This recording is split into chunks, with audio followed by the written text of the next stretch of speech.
Acababa de aparcar frente a la casa de mi hijo. Camisa abotonada metida por dentro y el guiso de romero aún caliente al lado del asiento cuando sonó mi móvil. 8 palabras sin saludo, sin puntuación, solo una verdad fría y clínica. No entres. Laura no quiere que estés aquí. No llamé al timbre. No respondí al mensaje. Me quedé quieto mirando por la ventana, aquella cena familiar de la que acababa de ser expulsado por mi propio hijo. Dentro ya se escuchaban las risas, la música suave, el tintinear de las copas de vino, los platos que iban de mano en mano con la cadencia de un ritual. Y yo fuera con un guiso que nadie quería en la puerta de la casa que yo mismo había pagado. Antes de seguir, suscríbete al canal y cuéntanos en los comentarios desde dónde nos escuchas. No sentí rabia. Aún no. Lo que sentí fue algo más sutil, como una puerta que se cierra despacio a mis espaldas, como un cerrojo encajando sin que yo hubiera sabido que existía. No estaba siendo excluido de una cena. Estaba siendo borrado de la idea de ser necesario. El cielo comenzaba a teñirse del azul que antecede a la noche, ese azul que parece una decisión definitiva. Recuerdo haber mirado hacia el guiso, el paño cubriendo con cuidado las asas, un hilo de vapor, escapando por los bordes. Había usado romero de mi propio jardín cortado esa misma mañana. A Laura le gustaba cuando cocinaba a la antigua, hierro fundido, ajo machacado a mano, comidas lentas, tranquilas. En aquellos primeros años, cuando todo todavía brillaba y las esquinas no se habían empezado a deshilachar, al menos eso decía ella. Me giré hacia mi camioneta sin hacer ruido. La grava del camino apenas crujió bajo mis pies, como si hasta el suelo hubiera recibido la orden de no reconocerme. Dejé el plato con cuidado en el asiento del copiloto y me senté al volante. No arranqué. No todavía. No era tristeza lo que me llenaba ni amargura. Era algo más antiguo, más sedimentado. La sensación de ser innecesario, de convertirte en un mueble dentro de tu propia historia. 12 minutos después ya estaba en casa. La misma luz del porche parpadeando, el mismo columpio torcido desde la tormenta de la primavera pasada. Abrí la puerta con el guiso aún intacto y entré en el silencio. Mi casa no es grande, pero guarda ecos. Cada paso me recuerda que esas paredes alguna vez estuvieron llenas. Mi difunta esposa Juana solía llamarla nuestro botón de pausa, un espacio donde podíamos respirar, recomponernos. Ahora se siente más bien como la última página de un capítulo largo, cuidadosamente escrito, apenas leído. Dejé el plato sobre la encimera. No me molesté en meterlo en la nevera. No tenía hambre. En su lugar me serví un vaso de agua y me senté a la mesa, las manos entrelazadas, escuchando la nada. Es increíble lo que el silencio puede decir cuando dejas de intentar llenarlo. Me quedé mirando la toalla que cubría el plato, como si escondiera respuestas, pero lo único que guardaba era calor, desvaneciéndose poco a poco, como una intención que nunca llegó a destino. Al cabo de un rato fui al despacho y abrí el cajón de arriba de mi viejo escritorio de roble, aquel, con la marca en el lateral, de cuando Daniel, con apenas 8 años, intentó ayudarme a construir algo como papá. Dentro había una carpeta sencilla con una etiqueta «Apoyo económico familia García», gruesa, gastada, llena de fechas, transferencias y justificantes. Cada vez que dije que sí, cada vez que di un paso adelante en silencio de buen grado. Página 1. 220.000 euros. La entrada de su casa. Mi pensión. El seguro de vida de mi mujer. Nunca fue un préstamo, nunca de manera oficial. Pero Daniel me prometió: añadiremos tu nombre a la escritura, papá. En cuanto estemos asentados. También será tu casa. Nunca ocurrió. Y yo nunca lo reclamé. Porque los padres no piden títulos. Simplemente están hasta que les dicen que no. Página 3. 8.000 euros. La operación dental de Laura. El seguro no lo cubría. Era más bien estética. Ella no lo pidió de frente, solo dejó caer el tema en el aire hasta que yo me ofrecí. Como siempre hacía. Página 7. 12.500 euros. La certificación en construcción sostenible de Daniel. Abandonó el curso a mitad. Nunca lo terminó. Dijo que era demasiado teórico. Página 11. 3.800 euros.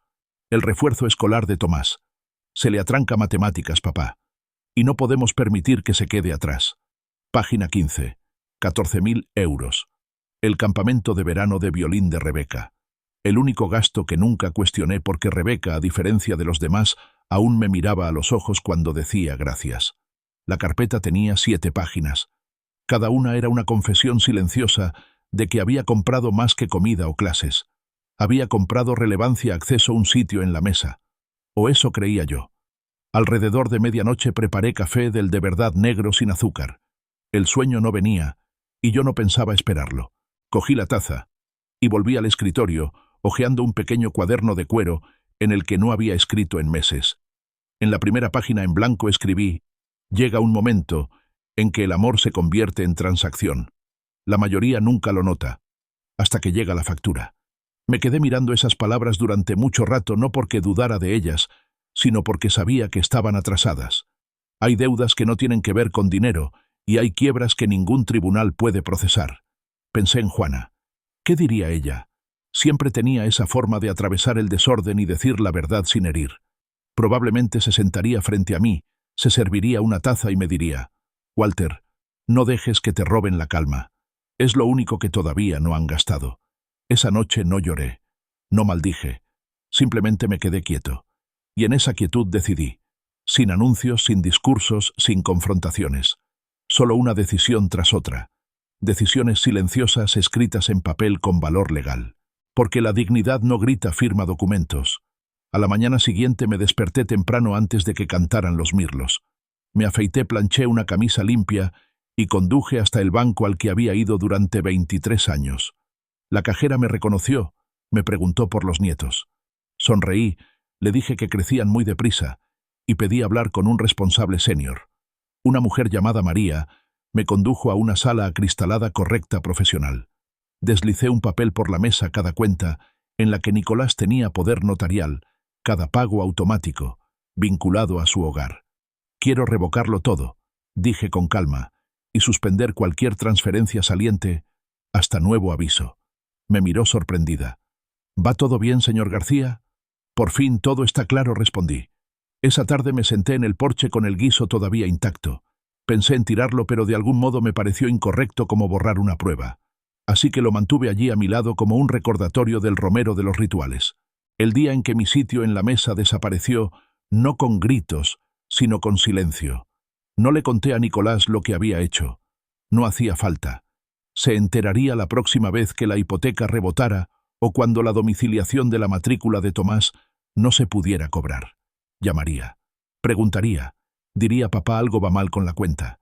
Y yo le respondería: no, hijo. Por fin algo va bien. Porque esto no es venganza. Es recuperar la paz, el orgullo, la presencia. Ellos dejaron claro que ya no formaba parte de la foto familiar. Yo simplemente estoy saliendo del encuadre del que ya me habían recortado. Y lo curioso es que ni siquiera me importa. A la mañana siguiente abrí de nuevo la carpeta. No porque lo necesitara, sino porque hay un dolor particular que exige ser releído. Algunos reviven la traición escuchando viejos mensajes, mirando fotos donde los ojos ya no los miran igual. Yo tenía asientos contables, transferencias, talones, pruebas silenciosas de cómo el amor se había ido tasando con los años. Cada página un recibo por ser necesario, pero nunca realmente visto. El sol apenas asomaba por encima del roble en mi patio trasero. Un hilo de luz caía sobre el escritorio como un foco en una sala de juicios. Y en esa luz estaba todo lo que había dado 220.000 euros para la casa, reducido en el extracto bancario a una simple línea como una nota al pie. Pero esa línea había reescrito toda mi jubilación. 12.000 euros para un curso de certificación de Laura en algo que a día de hoy todavía no sé pronunciar. 4.800 euros para renovar el patio trasero y hacerlo amigable para los niños, césped sintético y un columpio prefabricado para no tener que llevar a los críos al parque. Recuerdo haber ayudado a montarlo aquel verano con las rodillas en la grava y el cuello quemado por el sol, mientras Nicolás permanecía a la sombra mirando el móvil, levantando la vista de vez en cuando, solo para decir: bien hecho, papá. Pasé más páginas en la carpeta. Un cheque de 9.300 euros para una reparación urgente del tejado. Recuerdo aquella llamada. Laura sonaba angustiada. Decía que había entrado agua en la habitación de Tomás durante una tormenta. No nos sentimos seguros durmiendo aquí esta noche, me dijo con la voz temblando lo justo. Pagué al contratista directamente. Sin preguntas, sin condiciones, solo el reflejo de un hombre educado para creer que cuando un hijo dice que está en apuros, la respuesta es actuar. Nunca se me ocurrió pensar que la confianza también podía ser una moneda, y que yo la estaba gastando en pérdidas. Después vinieron las facturas médicas, planes de salud privados para Laura, y los niños no cubiertos por sus trabajos. Ofrecí ayudar solo hasta que ascendieran a Nicolás. Ese ascenso que yo sepa nunca llegó. Pero los cargos mensuales siguieron en silencio como un latido que dejé de notar.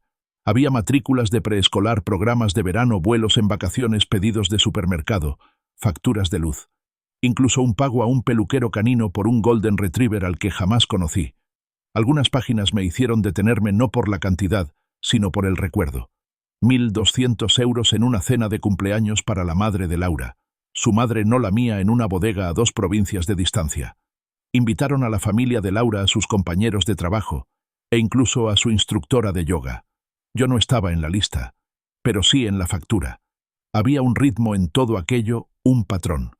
Llamaban o enviaban mensajes no con la claridad de una petición, sino con la vaga insinuación de necesidad. Este mes vamos muy justos. El termo vuelve a dar problemas.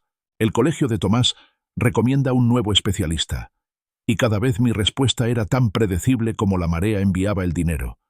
Lo enviaba porque siempre creí que los padres no llevan la cuenta. Pero lo que no supe ver, o lo que fui demasiado orgulloso, terco, o quizá temeroso para admitir, es que alguien más sí la llevaba. Y en algún punto, los puntos dejaron de sumar amor, para empezar a sumar control. Cerré la carpeta despacio, como temiendo despertar algo dormido. Luego me recosté en la silla contemplando las paredes de mi despacho. Una habitación pequeña con paneles de madera impregnada del leve aroma a libros viejos y aceite de limón. En una estantería descansaban fotos, la graduación de instituto de Nicolás, Rebeca, con su uniforme de orquesta, Juana, sosteniendo a Tomás el día que nació. Ninguna reciente. Ninguna en un marco comprado en la última década. Las fotos no habían cambiado, pero las personas en ellas sí. Y tal vez yo también, en silencio, poco a poco, sin avisar, como la tinta que se desvanece en una chequera demasiado usada. A media mañana ya estaba preparado. Tomé la carpeta y conduje hasta el banco, no para revocar nada todavía, sino para pedir un listado completo de todos los pagos activos vinculados a mis cuentas. La cajera fue correcta, profesional. No preguntó por qué lo necesitaba. Simplemente imprimió todo y me lo entregó en un sobre azul. 174 movimientos mensuales, trimestrales, anuales. Algunos tan pequeños como 14,99 euros por una suscripción a una aplicación. Otros tan grandes como 3.800 euros para su hipoteca. Sostuve aquel sobre como si fuera una carta enviada por alguien que yo solía ser. De vuelta en casa extendí los papeles sobre la mesa de la cocina, una hoja por cada compromiso. Los leí como un detective, como un extraño intentando comprender al hombre que había permitido que todo eso ocurriera. Y lo que descubrí más que nada fue constancia. Los pagos nunca se habían detenido. Ni cuando enfermé hace 3 inviernos. Ni cuando falté 2 años seguidos a la cena de Nochebuena. Ni cuando pasó el aniversario de Juana sin que mi hijo me llamara siquiera. Habían dejado de verme a mí, pero nunca dejaron de ver el dinero. Ya no era un padre. Era infraestructura. Y lo curioso de la infraestructura es que la gente solo la nota cuando falla. Esa tarde llamé a Javier, mi abogado, mi amigo, un hombre con el que no hablaba desde hacía más de 1 año. Javier, necesito hablar de reestructurar algunas cosas, le dije. Su voz sonó tranquila, cercana. ¿Por fin estás listo para marcar un límite, Walter? Hice una pausa y respondí. No. Estoy listo para mover toda la valla. Concertamos una cita para más adelante en la semana. Sin prisas, sin dramatismos, solo el inicio lento y metódico de algo nuevo. No venganza, no castigo, solo recalibración. Esa misma noche Nicolás llamó. La primera vez en semanas. No contesté. Vi el teléfono vibrar en la encimera, la pantalla iluminándose como una bengala desde un barco que hace tiempo había abandonado el puerto. Llegó un buzón de voz. No lo escuché. No lo necesitaba. Ya conocía el tono. Conocía el ritmo. Algo sobre un error. Algo sobre no te lo tomes personal, papá. Fue solo una mala noche. Laura estaba cansada. Pero esa canción ya la había oído. Demasiadas estrofas. Siempre el mismo estribillo. En su lugar, escribí en mi cuaderno. Una sola línea. Me dijeron que era familia. Hasta que familia significó estar presente cuando no era conveniente. Y pensé en todos esos pequeños momentos que había disculpado. Los cumpleaños olvidados, las fiestas en silencio, la forma en que el rostro de Laura se tensaba cuando yo daba algún consejo sobre crianza, como si estuviera invadiendo un terreno que ya había reclamado como suyo. La forma en que Nicolás dejó de llamarme papá para empezar a decir, tío. Pensé que eran costumbres modernas. Pensé que era la vida avanzando. Pero ahora creo que era erosión lenta, constante, invisible. Hasta que miras hacia abajo y descubres que el suelo bajo tus pies ha desaparecido. Y aún así durante todo ese tiempo seguí pagando, seguí sosteniendo, seguí fingiendo que ser necesario era lo mismo que ser amado. Pero el amor no llega con facturas. Y tampoco envía mensajes de texto diciéndote que te quedes fuera. A la mañana siguiente hice una lista. No de lo que había dado, sino de lo que había permitido. Donde había bajado el volumen a mis propias necesidades. Donde había ofrecido silencio en lugar de límites. Donde había confundido la obediencia con la compasión. Y al final de la lista escribí, nunca es tarde para terminar un contrato. Porque en eso se había convertido. No, en un contrato. Uno que jamás firmé, pero que cumplí como si lo hubiera hecho. Un contrato cuyo texto oculto decía, a cambio de acceder a tus nietos, a tu hijo, y a la ilusión de pertenecer aceptas renunciar a tu tiempo, tu dignidad y tus ahorros. Pues bien, se acabó. Los pagos se detendrían en silencio por completo sin previo aviso, porque quienes más los notaban no eran los que los merecían, y el hombre que los había hecho merecía algo mejor. Hay algo ceremonial en sentarse en el despacho de un abogado, las sillas que nunca encajan del todo, el reloj que marca los segundos con un tic lo bastante fuerte para escucharse, pero no tanto como para incomodar, el aire que parece filtrado aprobado de antemano, como si hasta el oxígeno hubiera pasado por un control de riesgos. No veía a Javier desde hacía casi 18 meses, pero estaba igual, pelo canoso recogido hacia atrás, gafas bajas, la corbata un poco floja, como quien dejó de intentar impresionar a la gente hace mucho tiempo. Se levantó cuando entré y me dijo, «Por fin viniste». Asentí. Me senté frente a él y coloqué la carpeta sobre la mesa con la precisión de quien presenta pruebas ante un juez. Javier no hizo preguntas, no de inmediato. Simplemente me sirvió café solo sin leche y esperó a que hablara. Abrí la carpeta y deslicé el montón de documentos hacia él. Aquí están todos los pagos que he hecho a Nicolás y su familia en los últimos 6 años.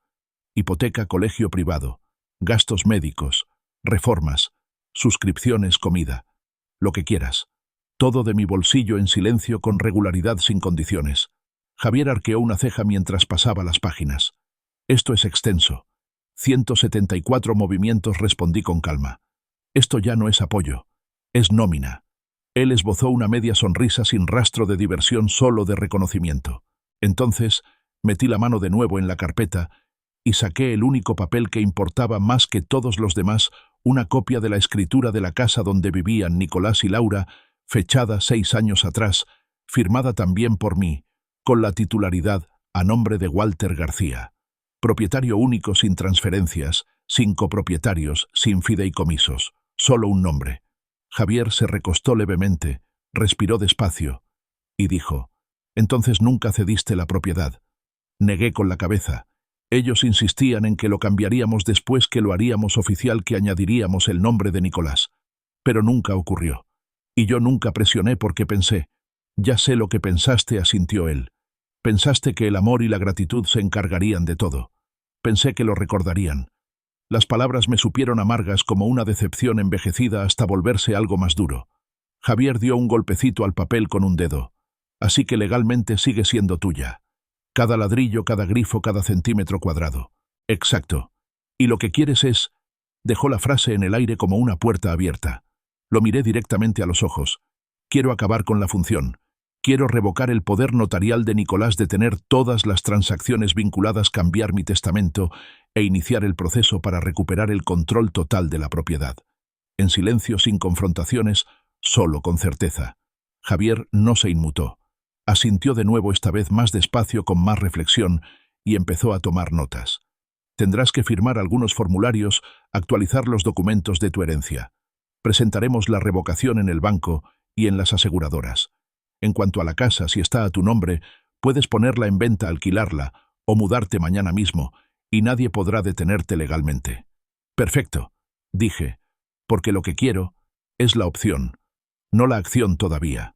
Entendido. Hizo una pausa y volvió a mirarme. ¿Qué cambió, Walter? No respondí enseguida. No porque no lo supiera, sino porque lo sabía demasiado bien. palabra por palabra, imagen por imagen. Lo que cambió fue la forma en que mi hijo me escribía mensajes como si fuera un contratista con facturas atrasadas. Lo que cambió fue aquel instante en que me quedé fuera de la casa que había pagado y vi mi reflejo en la ventana apagado, separado y relevante. Lo que cambió fue ver el guiso enfriándose a mi lado, mientras mi familia brindaba y compartía historias de las que yo ya no era bienvenido. Lo que cambió fue darme cuenta de que había permitido esto, de que mi silencio se había confundido con aprobación, de que mi generosidad se había transformado en expectativa y de que mi existencia se había vuelto transaccional. Respiré hondo y al fin dije: ellos dejaron de verme, Javier. Y yo por primera vez empecé a verme a mí mismo. Él no respondió. Solo siguió escribiendo. Pasamos la hora siguiente revisando documentos, actualizando firmas, cancelando permisos, devolviendo el acceso a mí. Había algo profundamente satisfactorio en aquel ritmo pluma sobre el papel, clic de la carpeta, el roce de las páginas. Se sentía como cerrar puertas que habían quedado abiertas demasiado tiempo. No de golpe, no con estruendo, sino despacio, con la firmeza de lo definitivo. En un momento, Javier sacó una copia antigua de mi testamento. Ahora mismo, me dijo, Nicolás figura como tu heredero principal. Eso incluye la casa, tus ahorros y tu cartera de inversiones. Ya no respondí. Quiero crear un fideicomiso en vida, uno que excluya por completo a Nicolás y a Laura. Dejar una parte para Rebeca, sí, pero nada para mi hijo ni para su esposa. Y una pequeña porción para donarla al Fondo de Educación de Veteranos que tanto apoyaba Juana. A ella le habría gustado. Javier hizo los cambios sin comentar, aunque en su mirada noté un destello de aprobación. Cuando salí de la oficina, el sol ya había bajado proyectando sombras largas sobre el pavimento. Me sentía más ligero. No feliz, no victorioso, pero sí más ligero, como si alguien hubiera levantado en silencio una mochila que llevaba años cargando sin darme cuenta. Conduje a casa en silencio. Sin radio, sin noticias, solo el sonido de los neumáticos sobre el asfalto y de vez en cuando el leve traqueteo de los papeles en el asiento de al lado. La casa me recibió como siempre, sencilla, quieta, esperando. Me preparé un bocadillo. Me senté en mi sillón. Encendí la lámpara y simplemente respiré. Aquella noche, Nicolás volvió a escribir. Luego llamó. Luego mandó otros 2 mensajes. No respondí. No por crueldad, sino porque ya no quedaba nada que explicar. Las reglas habían cambiado. El acuerdo había caducado y yo no iba a renovarlo. Leí el último mensaje mientras fregaba los platos en la cocina. Decía: papá, no sé qué está pasando, pero la hipoteca ha rebotado. Llámame. Me sequé las manos con una toalla, dejé el móvil boca abajo y volví a mi libro. Por una vez elegí no responder a una crisis que no era mía. A la mañana siguiente salí a caminar por el barrio solo un rato. Pasé por el parque donde solía empujar a Nicolás en los columpios. Por la tiendecita de la esquina donde llegué a comprar 3 garrafas de leche a la semana para los nietos en pleno crecimiento. Por las casas que vistas desde fuera parecían idénticas, pero que dentro albergaban tormentas muy distintas. Y en algún punto de aquel paseo comprendí que el pasado no es algo que te visita, es algo que cargas. Y el mío se había vuelto demasiado pesado para seguir llevándolo por gente que se niega a mover un dedo. Regresé a casa, me hice un té y me senté junto a la ventana, viendo cómo el viento jugaba entre las hojas, como si compusiera algo que solo los árboles podían escuchar. Luego abrí de nuevo mi cuaderno y escribí. Cada acto de silencio que les di fue un cheque en blanco. He dejado de firmar. Unos días después, recibí una carta certificada del banco confirmando que todos los pagos vinculados habían sido cancelados. El acceso de Nicolás, revocado, las cuentas de Laura, eliminadas, la casa confirmada a mi único nombre. Y mientras sostenía la carta en las manos, algo en mí se asentó. No con estruendo, no con dramatismo. Simplemente se asentó. Como el agua que encuentra su nivel, como la justicia servida a temperatura ambiente. Ellos aún no lo sabrían. No del todo. Los pagos eran tan silenciosos, tan automáticos, que haría falta tiempo para que la ausencia se hiciera notar.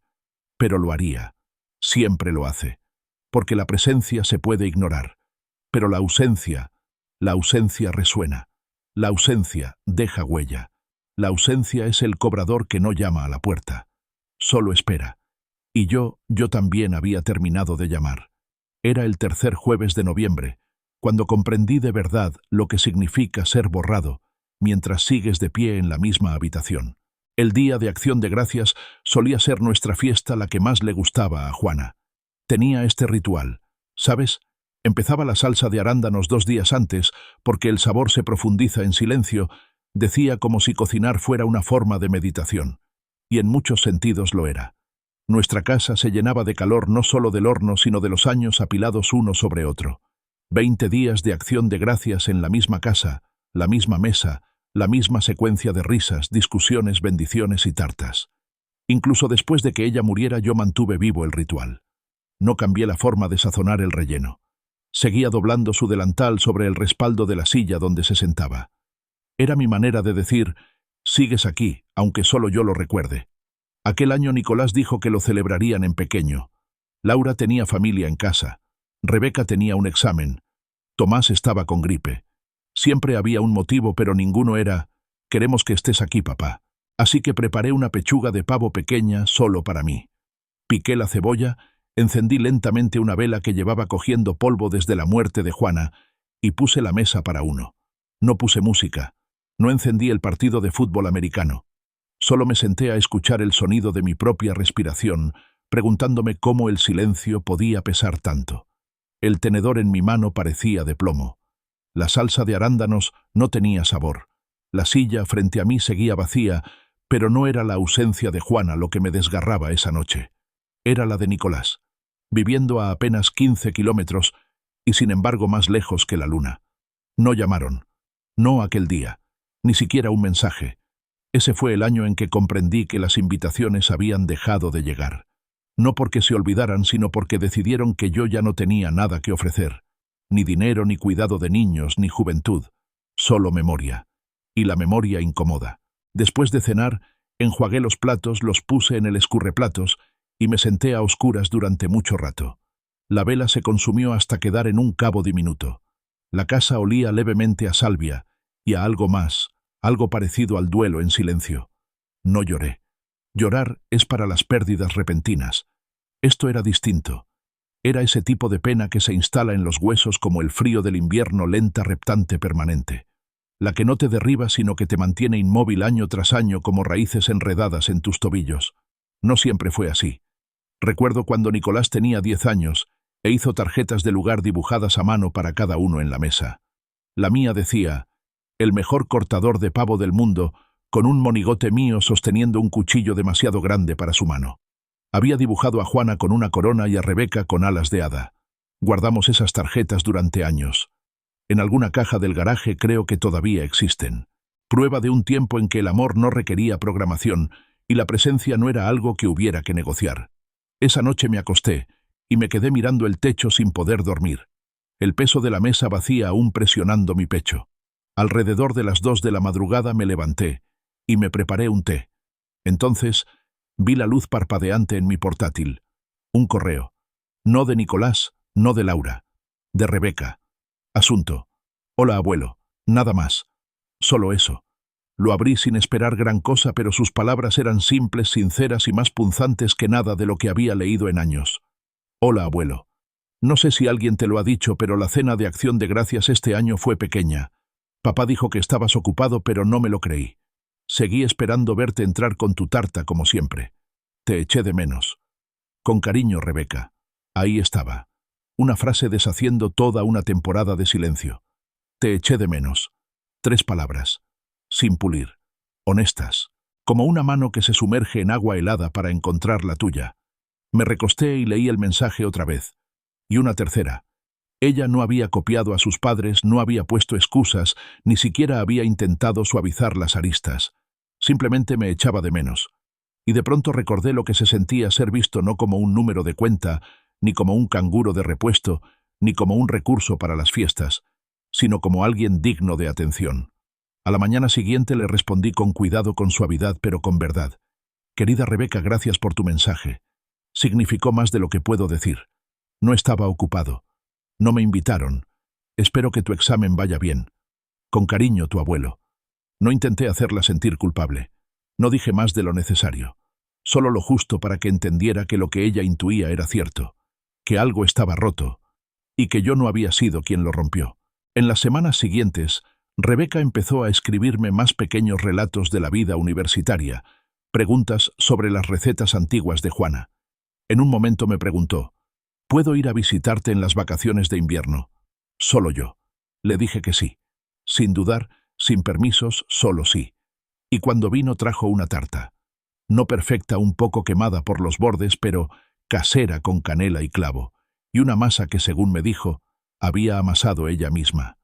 Nos sentamos juntos en la cocina, dos personas separadas por una generación, pero unidas por algo más fuerte, el recuerdo y la negativa a fingir que todo estaba bien. Me contó cosas, no de golpe, pero lo suficiente para saber que Laura había ido moldeando poco a poco las reglas de la casa, que Nicolás lo había permitido, que en ese hogar el amor venía con condiciones y letra pequeña, que las apariencias importaban más que la presencia, que a veces Rebeca se sentía más residente que hija. Y lo más doloroso, que la había oído hablar de mí en tonos cortantes acompañados de miradas al cielo. Es demasiado tradicional. No entiende lo que son los límites. Tiene buenas intenciones, pero es excesivo. Eso era lo que decían de mí. Rebeca me confesó que al principio intentaba defenderme, pero luego comprendió que no la escuchaban de todos modos. Yo no hablé mucho, solo asentí. La dejé hablar. Ella no pedía soluciones. Buscaba a alguien que no deshiciera con palabras su experiencia. Y creo que vio en mí a alguien que entendía lo que significa ser leal a personas que hace tiempo dejaron de ganarse tu lealtad. Antes de marcharse me preguntó si podía llevarse el cuaderno de recetas de Juana, el manuscrito lleno de manchas, tinta corrida y pequeñas notas en los márgenes. Le dije: por supuesto. Se lo entregué con las dos manos. Ella lo sostuvo como si fuera una reliquia, y por primera vez en mucho tiempo sentí que algo de lo que había legado podría sobrevivir a la erosión.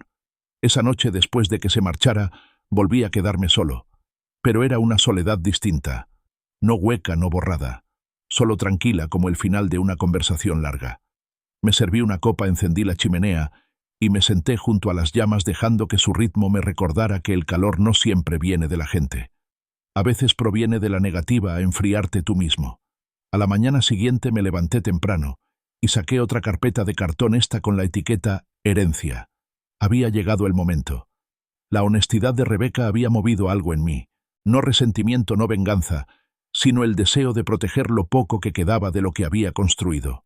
No solo dinero, sino legado, intención y, sobre todo, verdad. Llamé a Javier y concerté otra cita. Íbamos a cambiar el testamento. Lo primero que hice fue cambiar las cerraduras, no las físicas, sino esas de las que la mayoría ni se acuerda. Llamé al banco y ordené que eliminaran todo acceso de terceros a mis cuentas. Revoqué el poder notarial de Nicolás. Solicité el cierre de cualquier instrumento conjunto, vínculo crediticio o autorización compartida. Sin emociones, sin explicaciones, solo el tono sereno y deliberado de un hombre que por fin recuperaba lo que había permitido prestar durante demasiado tiempo. La mujer al otro lado de la línea fue correcta. Me preguntó si todo estaba bien. Le dije que sí, y por primera vez en años lo decía de verdad. Me informó de que recibiría documentos de confirmación por correo. Le di las gracias y colgué. Era extraño lo satisfactorio que resultaba un acto tan simple. Unos cuantos clics en su ordenador, unas pocas palabras firmes de mi parte, y sin embargo se sentía como si acabara de salir de una sala en la que había estado cautivo con educación durante una década. Fui a la cocina, me preparé un café y me quedé de pie junto a la ventana, observando a dos ardillas pelearse por nada en la valla del jardín. Así es la vida, ¿verdad? Todos nos agitamos y defendemos lo que creemos haber ganado, aunque nunca nos haya pertenecido. Y algunos, como yo, pasamos años ofreciendo sin condiciones, hasta que nos dicen que nuestra presencia resulta incómoda. Esa fue la última vez que permitiría que su comodidad se construyera sobre mi silencio. Pasé los 3 días siguientes preparando una salida que no dejara llaves atrás. Reuní cada factura, cada recibo, cada calendario de pagos automáticos y cada correo electrónico que confirmaba servicios cargados a mis cuentas, las cuotas del colegio privado, las renovaciones de suscripciones, incluso la factura del gas. Cada detalle debía ser identificado, catalogado y luego cortado. No con rabia, sino por principio. No quería una guerra.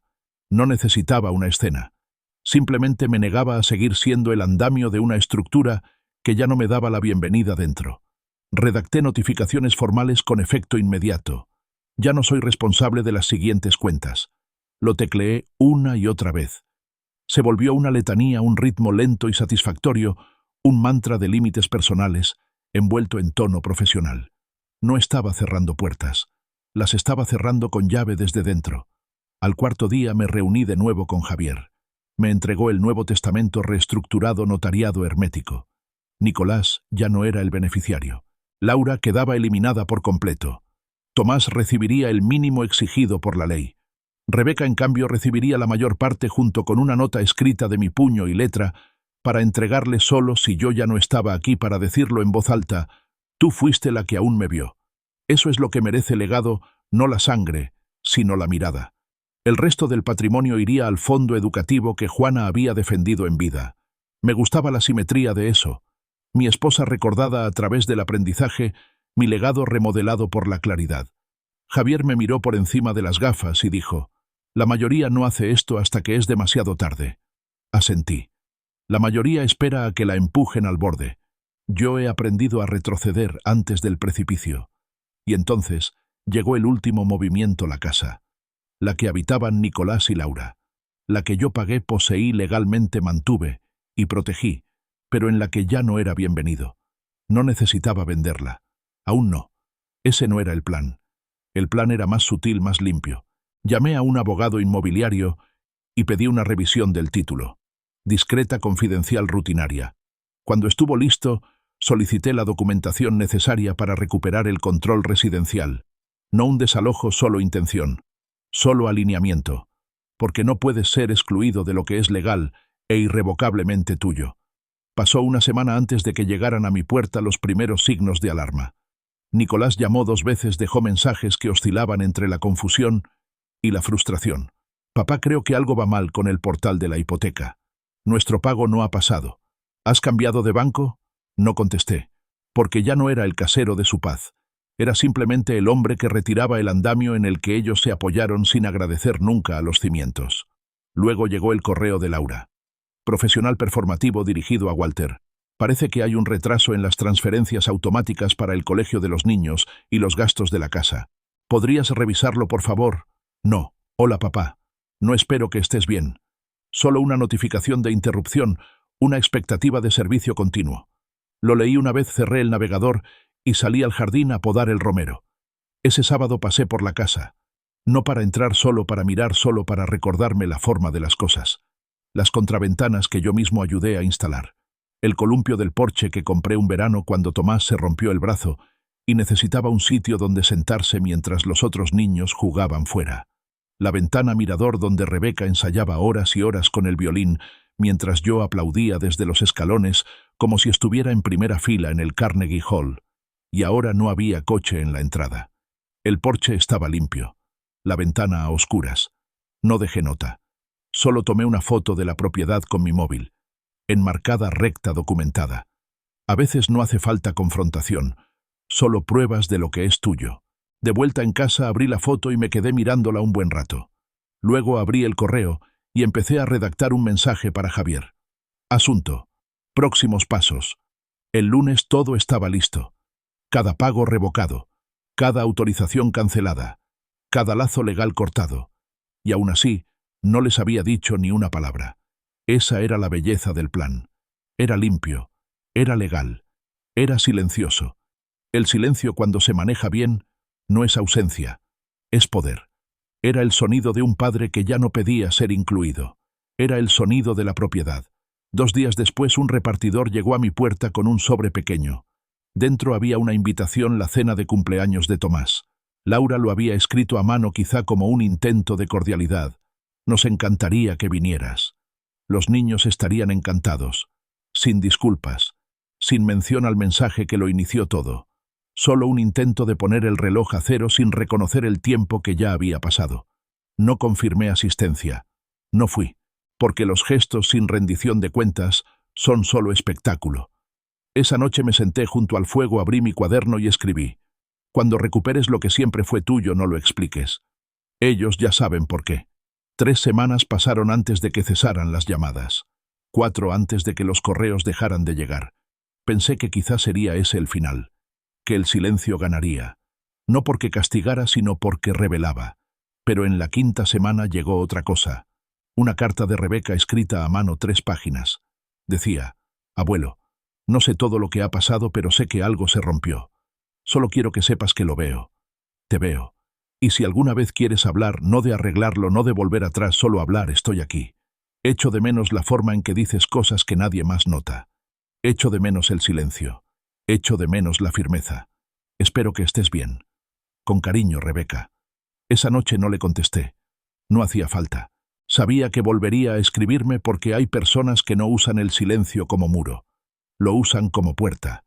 Y Rebeca todavía sabía dónde llamar. No fui al cumpleaños de Tomás. Tampoco envié regalo.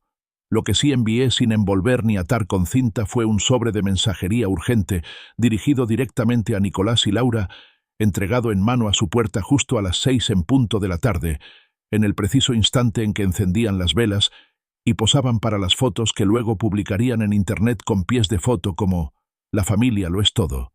Me los imaginé deteniéndose en la puerta, el gorro de fiesta torcido, la risa apagándose mientras el repartidor entregaba un sobre blanco delgado que exigía una firma. No un paquete, no una caja de juguetes. Solo 3 hojas con un título sencillo: notificación de intención de poner la propiedad en venta. Sin amenazas, sin malicia. Solo una fecha, una firma, una verdad hecha legal. La casa en la que reían, la que yo había pagado íntegra 15 años atrás, remodelada tras los daños de la tormenta, refinanciada a mi nombre cuando el negocio de Nicolás fracasó.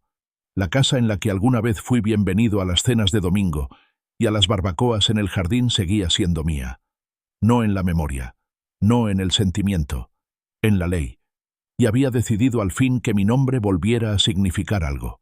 Las reacciones llegaron rápidas como un reloj programado por el derecho adquirido. Primero el correo electrónico largo, nervioso, defensivo, lleno de frases como «seguro que es un malentendido» y «esto podría devastar a los niños». Luego el buzón de voz. La voz de Nicolás quebrada no por dolor sino por pánico. No mencionó la noche del guiso. No habló de aquel mensaje de 8 palabras.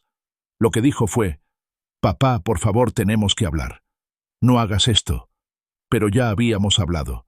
No con palabras, con decisiones, con silencios, con el clic de una cerradura que ya no giraba desde mi lado. Escuché el mensaje 2 veces, una con los oídos, otra con la columna vertebral, porque hay una tensión que no viaja por el sonido sino por el sistema nervioso.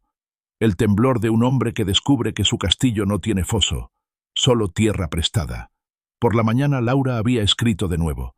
Esta vez, no un correo. Una carta impresa deslizada en mi buzón, como una rama de olivo a regañadientes: «Walter, entiendo que estés molesto. Todos cometemos errores en la familia, pero seguramente esto no tiene que ser tan definitivo. Piensa en Tomás, piensa en Rebeca, piensa en las fiestas». Siempre lo hacía. Convertía el sentimiento en arma como un escudo. Usaba a los niños como fichas de negociación. Pero ya había pensado en ellos. Pensé en ellos aquella noche en que me quedé fuera con el guiso de Romero en las manos, invisible, para las mismas personas que aún esperaban que mi cuenta bancaria apareciera, aunque yo no pudiera hacerlo. Así que hice algo que no esperaban. Me presenté. No en la fiesta, no en la mesa, sino en la propiedad misma. 2 días después de que recibieran la notificación, programé una visita con el agente inmobiliario. Martes 3 de la tarde. Llevaba un jersey azul marino, pantalones beige limpios y los zapatos bien lustrados.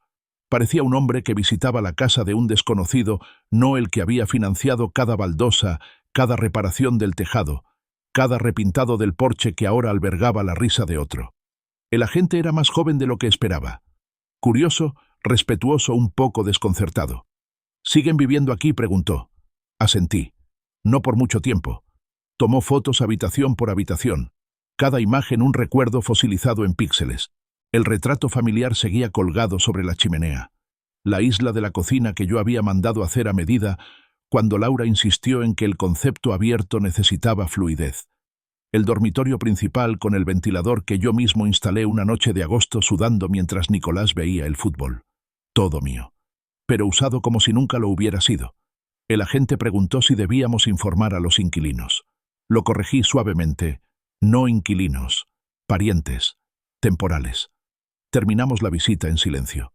Firmé la documentación preliminar sobre el capó de su coche. La tinta se secó rápido bajo el viento seco de primavera.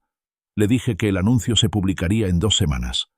Tiempo suficiente no para que intentaran convencerme de lo contrario, sino para que recordaran cómo habían llegado a tener todo aquello, y por qué ahora estaba terminando. Esa noche abrí la vieja caja fuerte de mi despacho y saqué una fotografía, Juana y yo, frente a nuestra primera casa hace 25 años, sosteniendo al pequeño Nicolás en brazos, con un cartel de vendido detrás de nosotros. Nos veíamos jóvenes ingenuamente esperanzados. Me detuve en su sonrisa. Extrañaba la forma en que su sola presencia hacía más firmes mis decisiones. Juana había sido muchas cosas, pero indecisa no era una de ellas. Una vez me dijo: «La bondad no es lo mismo que permitir la falta de respeto. Conoce la línea. No pidas perdón por marcarla». No entendí esa línea hasta ahora, pero la veía con claridad atravesando los cimientos de aquella casa como una grieta fina que siempre estuvo ahí invisible, hasta que la presión la hizo romperse. Al día siguiente Rebeca llamó. No pidió respuestas. Preguntó si podía venir. Sin agenda, solo tiempo. Preparé té con limón y me senté con ella en el columpio del porche, el mismo en el que su padre la mecía cuando no podía dormir de bebé. Ahora era más alta, más sabia, y en su silencio vi todas las preguntas que no hacía. Me miró y al fin dijo: «Vi el cartel en el jardín». «¿Estás bien?», asentí. «No estoy enfadado, Rebeca. Estoy despierto. Hay una diferencia. Se quedó 1 hora. No diseccionamos el pasado. Solo nos sentamos. 2 personas que no se habían borrado la una a la otra. A finales de esa semana recibí una notificación de un mediador familiar. Laura había solicitado una reunión para aclarar intenciones y evitar problemas. La carta decía que era un gesto de acercamiento, pero yo lo reconocí por lo que era una negociación antes de que llegaran las consecuencias. Rechacé con respeto. No hacía falta ninguna reunión. Mis intenciones ya estaban claras. A través de contratos de firmas de actos. Volvieron a llamar. Suplicaron. Ofrecieron pagar un alquiler. Lo rechacé no porque quisiera castigarlos, sino porque alquilar requiere un acuerdo, y ya no estábamos de acuerdo en lo que significaba familia. Así que llegó el aviso final: 30 días. Tiempo suficiente para recoger, para empacar, para recordar que no los estaba desalojando. Me estaba desenganchando de una vida en la que ya no estaba invitado a participar. El día que el anuncio salió al público, recibí 3 ofertas. Por encima del precio pedido, compradores en efectivo sin condiciones. El mercado estaba bien, pero yo no lo hacía por el beneficio.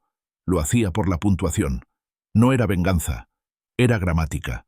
El punto final después de una frase que yo no había escrito. 1 semana después Nicolás apareció en mi puerta. Sin cita, sin carta, solo él de pie con la mirada buscando respuestas. Papá dijo: «Por favor, dime qué hice que fuera tan imperdonable». Abrí la puerta, pero no lo invité a entrar. No fue una sola cosa, Nicolás.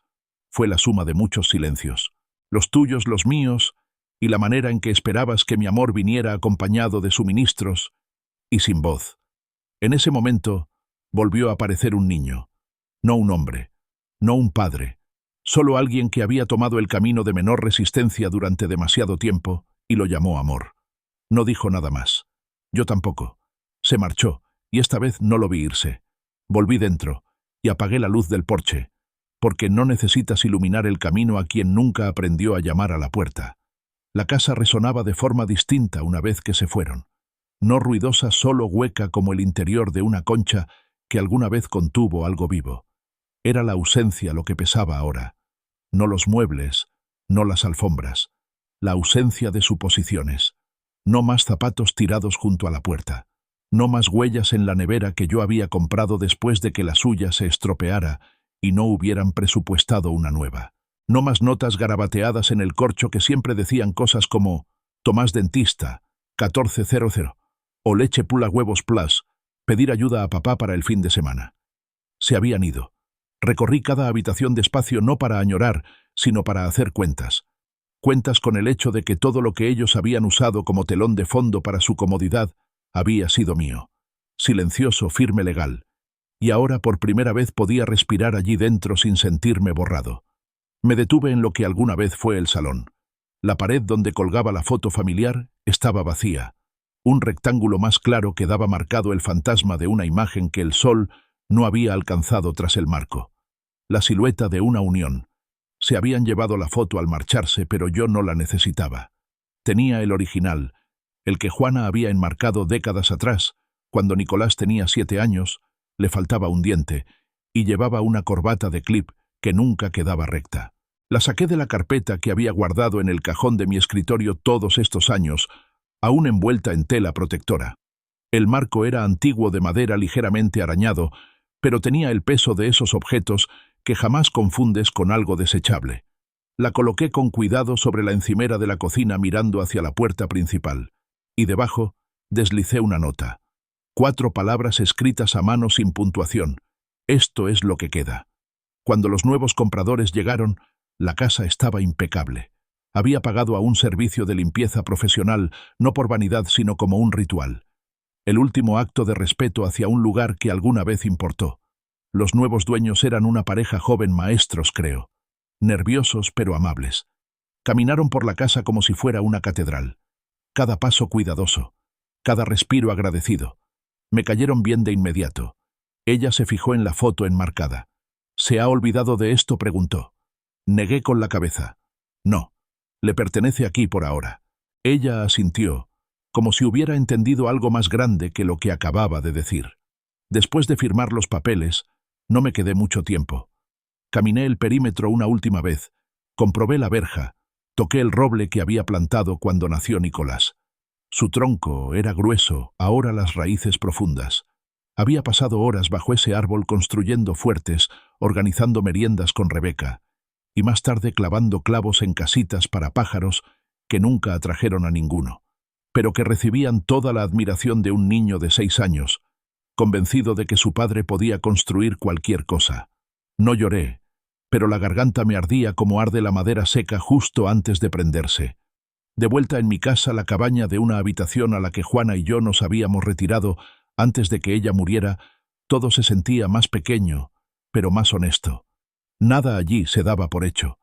Cada cajón que abría, cada taza que tomaba, había sido puesta en su sitio por una mano que me recordaba. No por obligación, no por conveniencia, sino porque yo formaba parte del diseño. Me senté en la mesa de la cocina con una taza de café negro sin azúcar, sin leche, y miré por la ventana mientras la lluvia empezaba a golpear suavemente el cristal. Ese tipo de lluvia que no exige atención, solo presencia. Pensé en Rebeca. Me había llamado el día en que el anuncio de la casa salió al público. No había juicio en su voz, solo curiosidad envuelta en preocupación. ¿Esto está pasando?, preguntó. Y le respondí que sí, no por venganza, sino por necesidad. No tiras la alarma de incendios porque el sonido te moleste, le dije. Revisas el cableado. Guardó silencio mucho rato después de eso. Luego preguntó si podíamos cenar pronto. Solo ella y yo. Sin agenda. Le dije sí, por supuesto. Porque había llamado a la puerta. Porque me había mirado a los ojos cuando los demás apartaron la mirada. La noche siguiente recibí un mensaje de Nicolás. Una sola línea.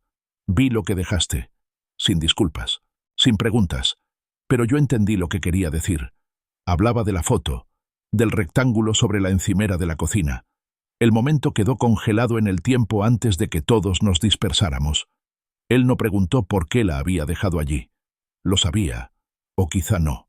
Quizá lo perseguía de la misma forma en que la verdad persigue cuando se la despoja de explicaciones. No respondí. Algunos silencios se ganan, otros se eligen, y algunos son la última misericordia. 2 días después, Rebeca apareció en mi puerta con una tarta de merengue, la favorita de Juana. No mencionó la casa. No preguntó por Nicolás. Se sentó frente a mí y habló de su trabajo, de un libro que estaba leyendo, de cómo siempre le había gustado el olor del porche cuando llovía. No fingía. Recordaba. Y en ese recordar algo entre nosotros sanó. No con fuegos artificiales, sino con calor. Un calor silencioso. De ese que no anuncia su llegada pero permanece durante el invierno. Comimos la tarta en silencio. Y pensé, esto es lo que queda. No la casa, ni la herencia, ni las escrituras, ni los correos, sino esto. El tintinear de 2 tenedores contra la loza. El consuelo de volver a ser visto no como proveedor, no como reliquia, sino como padre. Le pregunté si quería pasear por el jardín antes de que oscureciera. Sonrió y dijo, solo si pasamos junto al arbusto de romero. Quiero ver si sigue siendo tan terco como tú. Me reí sorprendido por el sonido. Hacía tiempo que no escuchaba mi propia alegría.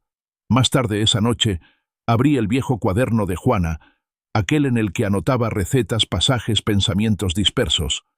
Pasé hasta la última página fechada, apenas unos meses antes de su diagnóstico. La tinta estaba algo desvaída, pero las palabras seguían tan nítidas como siempre. Un hombre no puede obligar a otros a valorar lo que nunca construyeron, pero sí puede elegir no ser enterrado bajo su descuido. La leí 2 veces. Luego cerré el cuaderno y lo guardé en su sitio entre los álbumes de fotos y los papeles de la jubilación. En los días que siguieron empecé a respirar de otro modo más lento, más enraizado. Volví a despertarme antes del despertador como solía hacerlo antes de que la casa se convirtiera más en sala de juicio que en hogar. Daba paseos matutinos. Replanté las hortensias. Arreglé la puerta del cobertizo que se atascaba desde la primavera. Y al cruzarme con los vecinos ya no apartaba la mirada por costumbre. Asentía. Sonreía. Me dejaba formar parte del mundo otra vez. No porque el mundo me necesitara, sino porque había recordado que yo merecía existir fuera de las sombras de lo que había salido mal. Una tarde recibí una carta manuscrita de Tomás. Abuelo, empezaba. Te echo de menos. No sé por qué mamá y papá están tan enfadados, pero recuerdo tus historias y tus sándwiches de queso a la plancha. Espero que podamos seguir haciendo esas cosas. La leí 3 veces, luego una más en voz alta. Su letra era grande e irregular, palabras cruzándose como ramas de árbol en una tormenta. Pero el mensaje era firme, puro.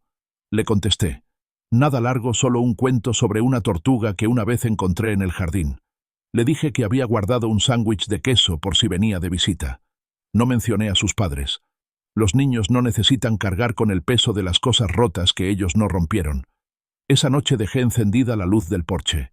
No para Nicolás, no para la reconciliación, sino porque un niño llamado Tomás quizá algún día caminaría de nuevo por ese sendero, y quería que supiera que alguien lo había estado esperando en silencio, con intención, con la puerta sin llave, pero solo si llamaba.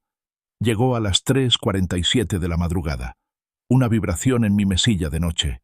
No abrí los ojos. Conocía ese sonido. No era urgente. No era una llamada. Solo un correo. Y ya sabía quién lo enviaba antes de mirarlo. Hay un tono que persiste mucho después de que un nombre deje de decirse con cariño. Nicolás. Cuando por fin abrí los ojos no fui hacia el teléfono. Me giré y me quedé mirando el techo. El ventilador giraba despacio cada vuelta, un recordatorio silencioso de que el movimiento no siempre significa avance. Algunas cosas simplemente dan vueltas. Y en ese instante comprendí que no temía lo que Nicolás pudiera tener que decir. Simplemente ya no lo necesitaba. El perdón quizá no siempre llega con permiso. A veces se presenta en silencio en los bordes de la indiferencia. No porque el dolor haya desaparecido, sino porque ya no es dueño del aire que respiras. Al amanecer el correo seguía sin abrir. Preparé café, di de comer a los pájaros, me senté en el porche y vi cómo la niebla se levantaba de los setos, como la memoria evaporándose. Había paz en no saber, o quizá paz en saber que podía saber, y aún así elegir no hacerlo. Esa clase de contención se gana con dificultad. Años atrás lo habría abierto antes de que la notificación terminara de cargarse. Habría leído cada línea, diseccionado cada sílaba, buscando la disculpa que me devolviera a la versión de paternidad en la que alguna vez creí. Pero esa versión ya no existía. Se había ido en el instante en que él escribió «No entres» y pulsó enviar, sin titubear. Ese momento nos reescribió. No con violencia, con silencio. El más profundo, el de las personas que alguna vez se sostuvieron con confianza. Caminé hasta el fondo de la casa y abrí el viejo arcón del garaje. El sombrero de jardinería de Juana aún colgaba del gancho. La etiqueta interior estaba desvaída, pero su letra seguía intacta: crece con ternura. Incluso en la tierra, ella había encontrado delicadeza. Saqué un montón de cartas antiguas, de las de verdad, las que me escribió durante mi despliegue. La tinta se había corrido en algunos puntos, pero la emoción seguía intacta. Releí una fechada el 2 de junio de 1979.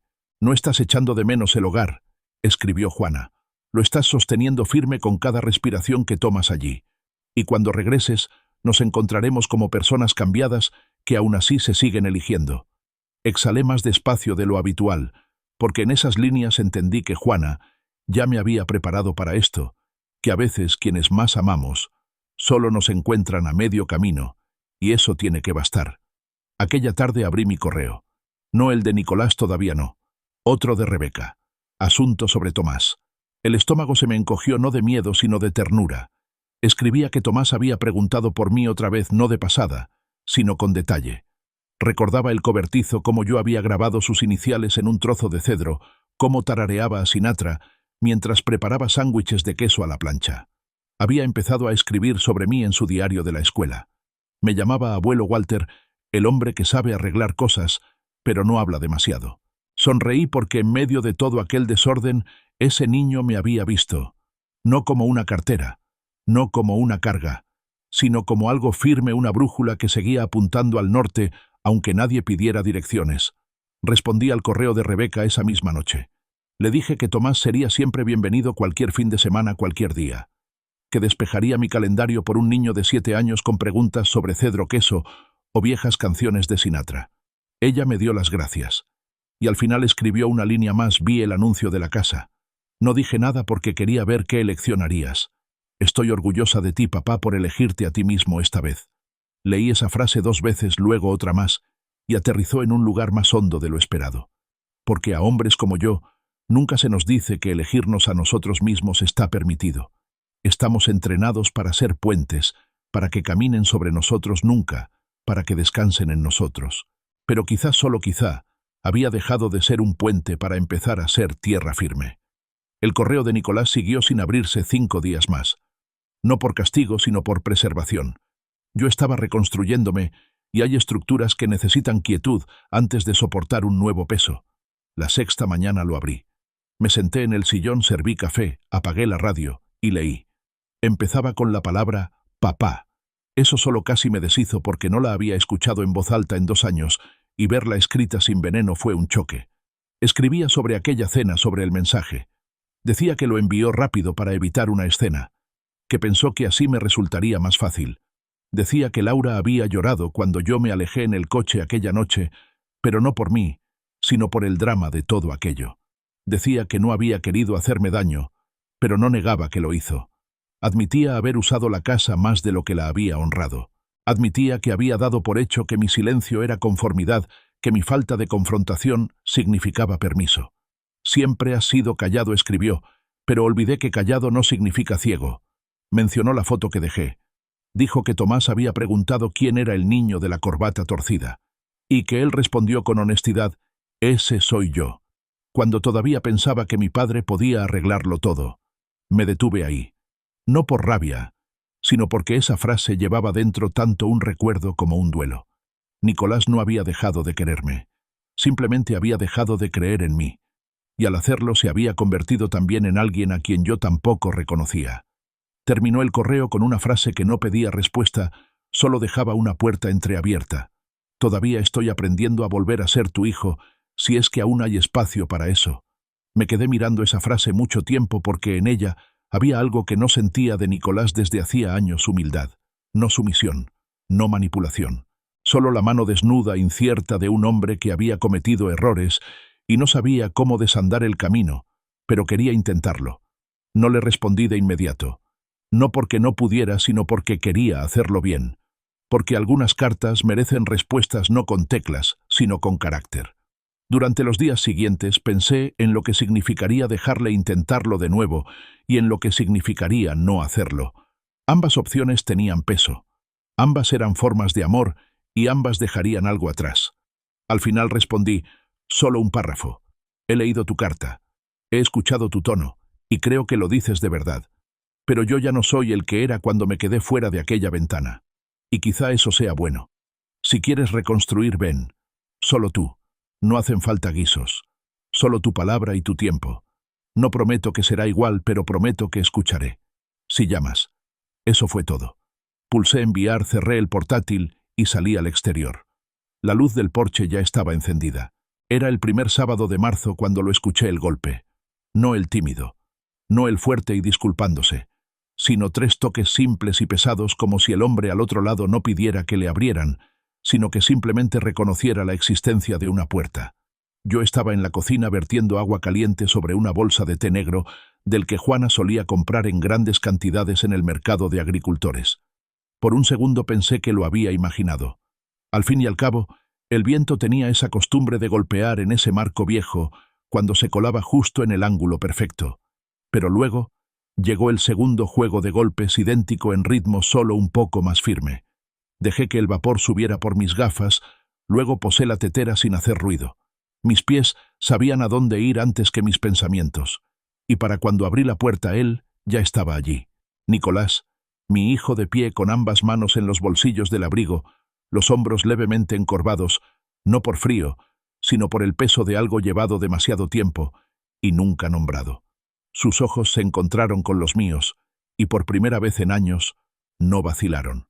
No buscaron aprobación, no esquivaron mi silencio, simplemente miraron, y yo miré de vuelta.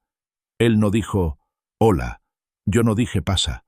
Nos quedamos así, dos hombres separados por un marco de madera y años de decisiones tomadas y no tomadas. Entonces por fin habló, aparqué junto al roble, dijo. No quería bloquear el buzón. Era una frase de nada, pero contenía todo. Porque hombres como nosotros hablamos de aparcamientos cuando queremos decir dolor. Mencionamos buzones cuando queremos decir memoria. Di un paso a un lado. Él entró.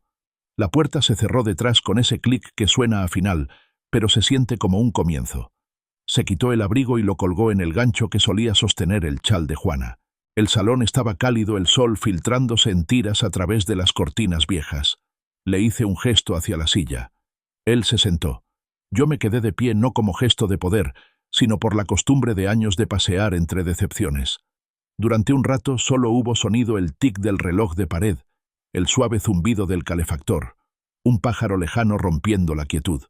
Entonces exhaló. No sé cómo empezar, dijo sin mirarme, pero he estado cargando cosas y pesan, y creo que algunas pueden ser tuyas. Esa frase me cayó en el pecho como una piedra envuelta en terciopelo, porque sí, algunas de esas cargas eran mías, y otras no. Y la tragedia era que los dos habíamos estado cargando pedazos del dolor del otro sin decirlo jamás. Aparté una silla, por fin me senté, y entrelacé las manos como Juana solía hacer cuando esperaba a que alguien encontrara sus palabras. Él se veía mayor de lo que recordaba.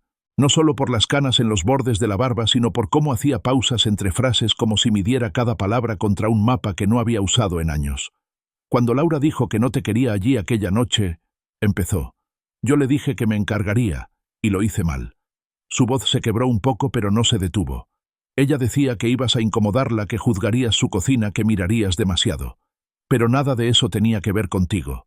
Era sobre mí, sobre cómo yo no te había puesto límites antes, sobre cómo dejé que las pequeñas cosas se acumularan, cómo dejé de invitarte a las partes de mi vida que importaban, no porque no fueras bienvenido, sino porque pensé que ya no te necesitaba.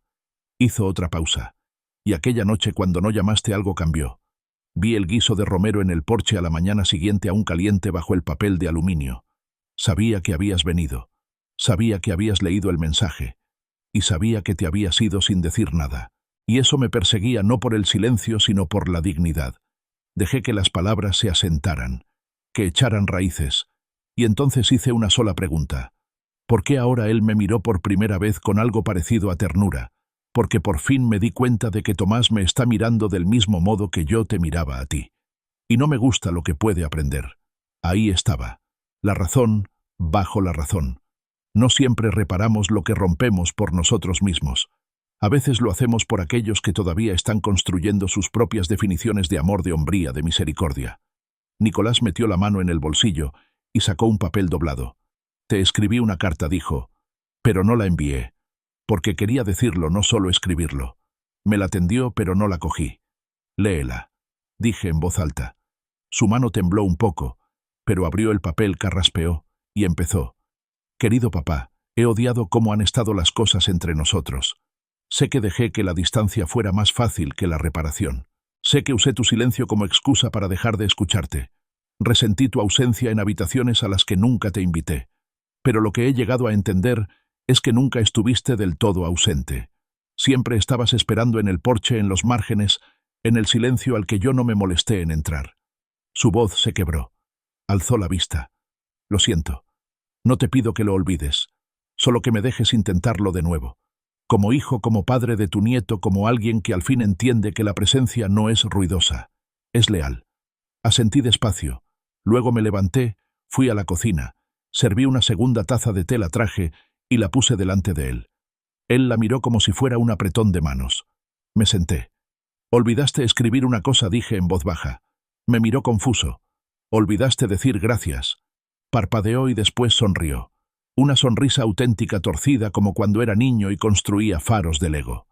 «Gracias», dijo, «no solo por el té, no solo por escuchar, sino por no cerrar la puerta de un portazo cuando por fin llamé».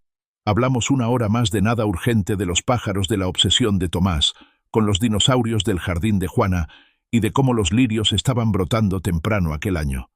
No se quedó mucho tiempo, pero al irse miró de nuevo hacia el porche como si ahora significara algo. No solo una entrada, sino un regreso. Yo me quedé allí de pie después de que se marchara con el té aún caliente en la mano. La puerta seguía abierta, y por primera vez en mucho tiempo, el silencio a mi alrededor no se sentía como un muro. Se sentía como una habitación que yo mismo había elegido volver a abrir. La carta llevaba 11 meses y 19 días en el cajón superior de mi escritorio. Firmada, testificada, notariada, doblada con un pliegue limpio como me habían enseñado en el servicio. Los dobleces importan incluso en cosas que nadie ve. La había escrito no por rencor, sino por claridad. Esa claridad que solo llega cuando el silencio se prolonga lo suficiente como para volverse eco. No se lo había dicho a Nicolás. No se lo había dicho a nadie.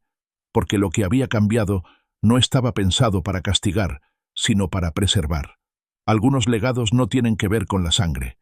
Tienen que ver con la respiración. Con quién permanece en la habitación cuando las cosas se vuelven calladas. Con quién no se estremece cuando la tormenta tarda más de lo esperado. Y a veces, con quién te trae té cuando podría haberte traído preguntas.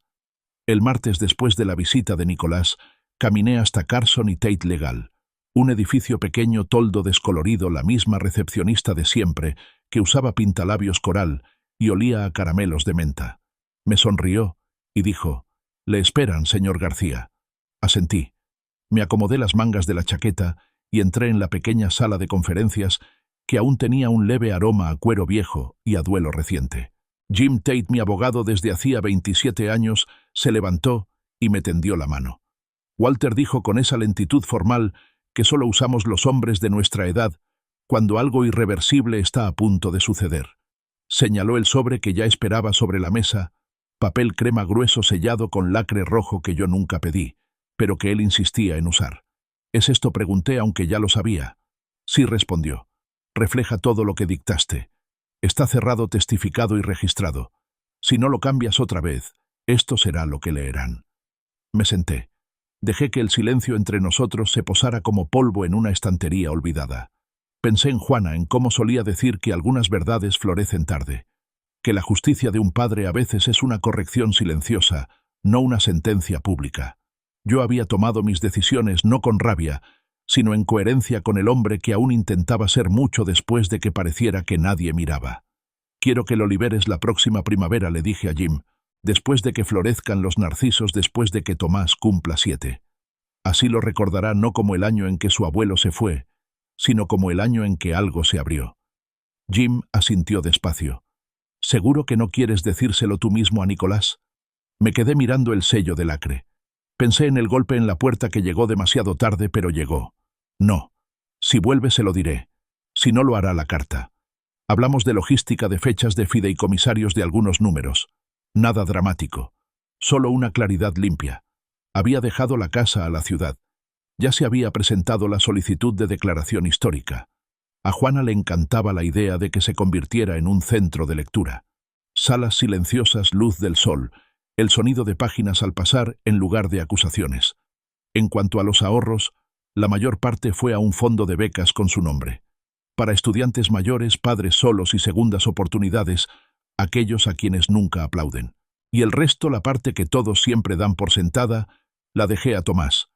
No porque fuera un niño, sino porque aún estaba lo bastante intacto como para aprender. Había escrito una sola nota de mi puño, y letra para que se leyera en voz alta cuando se ejecutara el testamento. Decía: «Puede que pienses que esto es injusto, pero deja que la justicia crezca lentamente en ti. Deja que se gane su camino hasta tu comprensión. No elegí el legado por linaje, lo elegí por escucha. Cuando salí de la oficina, El cielo se había vuelto de ese gris azulado suave que solo pertenece a las últimas horas de la tarde. Caminé hasta la parada del autobús, en lugar de pedir un taxi. Me senté en el banco y dejé que el viento me recordara que todavía respiraba. Un hombre mayor al otro lado me asintió con respeto, como hacen a veces los veteranos sin necesidad de palabras. Yo le devolví el gesto. El aire traía olor a óxido y a hojas. El cambio venía, y yo había dejado de resistirlo.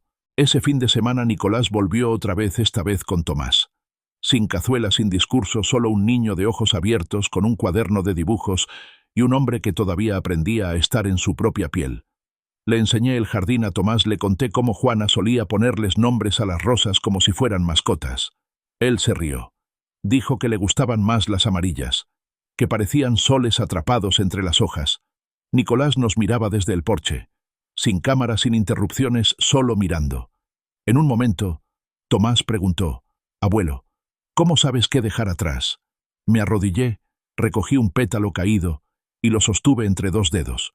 Dejas atrás lo que quisieras que alguien encontrara cuando necesite esperanza, más que historia. Él parpadeó, asintió, y volvió a dibujar. Nicolás se quedó después cuando Tomás entró en la casa.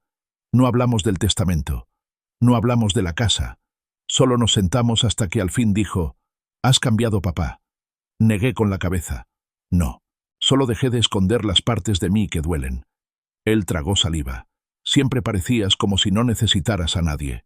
Lo miré de verdad, lo miré y le dije: «Necesitaba que creyeras en algo más que en tu ruido». Eso le llegó hondo. Lo vi, y no huyó de ello. Él simplemente asintió. Un hombre adulto entendiendo algo demasiado tarde, pero ya sin rechazarlo. Cuando el sol se hundía detrás de la cerca, le entregué un sobre. No era el testamento, era otra cosa, una foto suya a los 10 años sujetando una cometa riendo. En el reverso la letra de su madre: «Este es quien es. Recuérdaselo cuando lo olvide». Él la contempló durante un largo rato y luego la guardó en el bolsillo de su chaqueta. «Gracias», susurró. Y esta vez no era por el té. Cuando se marcharon esa tarde me quedé junto a la ventana viendo cómo el coche se alejaba. No por soledad, sino porque los cierres también merecen testigos. No redacté otro testamento después de aquello. Ya no lo necesitaba. Me había escrito de nuevo dentro de la historia que creía terminada. No como víctima, ni siquiera como héroe, sino como un hombre que se negó a dejar que el silencio lo definiera. Y cuando llegara el momento, y la carta finalmente se leyera, y las llaves de la casa fueran entregadas, no a los esperados, sino a los que lo habían merecido, yo ya no estaría allí. Pero tampoco hacía falta, porque para entonces ya habrían visto la verdadera herencia, un hombre que eligió justicia, sobre resentimiento, verdad sobre ego y silencio, no como castigo sino como una puerta de regreso a la decencia. Gracias por acompañarme en este viaje. Si esta historia te conmovió, apóyala con un me gusta, suscríbete al canal y cuéntame en los comentarios qué te hizo sentir.